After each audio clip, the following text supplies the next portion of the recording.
So, hello folks, welcome to therapy again. This is the second time I record this. This is not a first take video. I forgot to push record. So, I'm gonna talk about this guitar. This is an PRS S2, custom 22. It's rare these days because they have discontinued most of the 22 fret models. This is from 2021. I paid 1,200 euros for it. For that price, it's an excellent guitar. The new ones cost, I think, way too much, even with the USA pickups they usually have. Or these days they have the USA pickups, which bump up the price for some reason, because it just does. So, I'll go over the specs real fast. It has the same bridge as the import line, so this is the SC bridge, and it has the imported locking tuners. I have no complaints about any of these parts. They do their job. It stays in tune really well. It has volume tone and a coil split here, three-way switch. The woods are maple cap. This has some interesting figuring in it, but these are not spec'd for like high grade flame or anything, but it's a full figured maple cap, mahogany body. I think this is a two-piece body. They don't differentiate these from the core line, I think, in the factory, or at least in my knowledge they don't. Only the maple cap is a slightly thinner one than the core one, because they don't carve it out as much. The neck is also mahogany, and I think the nut width is 42 millimeter, 42 millimeters, and the shape is the pattern regular. I actually got this guitar because I wanted the PRS DGT because of the SE line, but I just couldn't pay the original price of 1,100 euros for a imported PRS SE, even though those are great guitars. I just felt like it was wrong. So I started hunting for an S2 with 22 frets and the pattern regular neck, because it's almost identical to the DGT specs. You can check the specs on PRS website, so there's a slight difference between the DGT neck and the pattern regular, but it's really a super small difference. But as I'm gonna say in the title, this is gonna be a clickbait one. I love this guitar. This plays like butter. This is my favorite neck shape. If I could copy it to all of my guitars, I would do it. But I still kinda hate it, because I just don't pick it up as often as many of my other guitars. This is just like it's too versatile for its own good, I think. It really doesn't have a specific thing about it that makes it. It feels like a Strat in your lap, but it kinda reminds you of a Les Paul on the feeling with the woods, everything, but it really doesn't do the Les Paul thing or the Strat thing, even with the coil splits. It has its own sound, but still, when you're chasing a tone, you usually go for the gear that they actually used when producing the tone. So when you go for a Strat tone, you go for a Strat. And also this has serious issues with the finish. I think when PRS started doing the nitro top coat, I'm not sure if it was 2019 or that, they really didn't know what they are doing, because it's hard to say for a factory of this or a manufacturer of this quality that they wouldn't know what they were doing.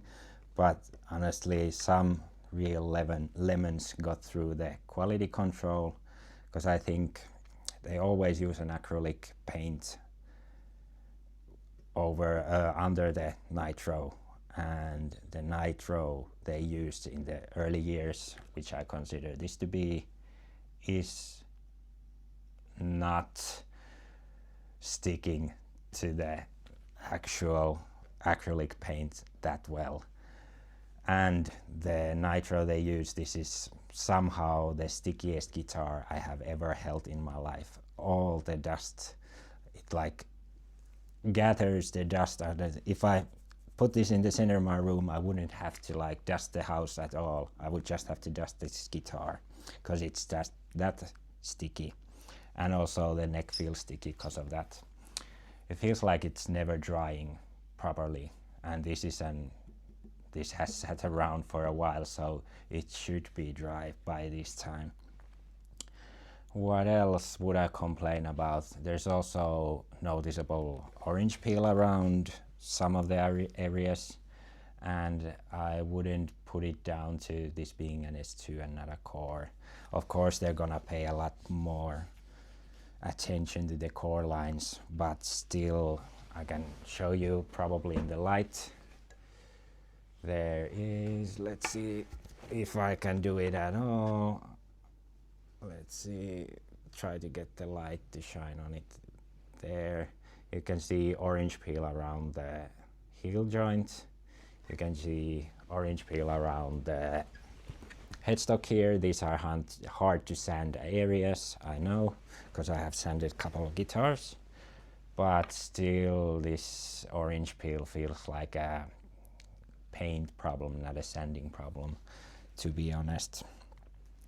Also, it's the most delicate finish I have on any of my guitars. I have had Gibsons, I had Fenders with nitro, none of them feel this brittle. This has like peeled off on most of the headstock corners, and I haven't bumped this guitar to anything. I also noticed when I was filming this the first time that there's also a noticeable peel here. Let's see, I hope it shows. And this has not been bumped, this guitar. It just, the nitro peels off quite easily, I think, on this model at least. So I think PRS they probably have worked it out, or this was just like a problem with the batch of nitro that these guitars were made with, because I haven't seen a lot of people complain about it.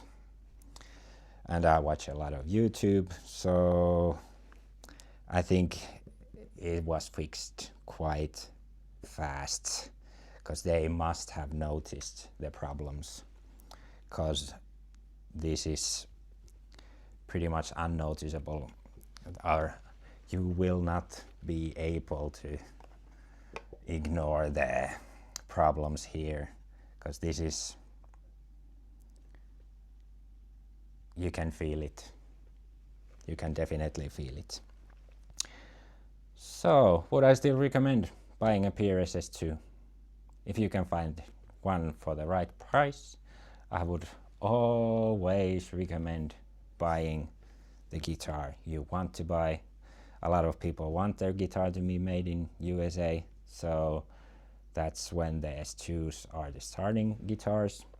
And honestly, this is a great guitar to play, even with all the finishing flaws, but those are a major bummer, I would say.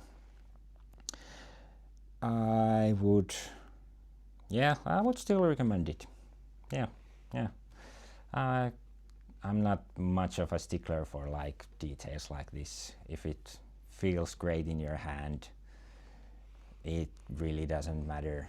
We play with our eyes, that's a saying, but when you are honestly playing and concentrating on playing, all of those things melt away.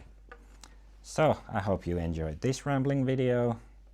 I tried to do this guitar because I always been raving about the guitars I own, because this is a curated collection. I'm a serious guitar buyer and seller, so if a guitar sticks around for a while, I usually find it somehow worth it, because not a lot of these guitars have been here for over a year, to be honest, and this has stuck around for a while, so it's a great guitar. Thanks for watching, and I hope this rambling was coherent, and if you made it this far, you better subscribe.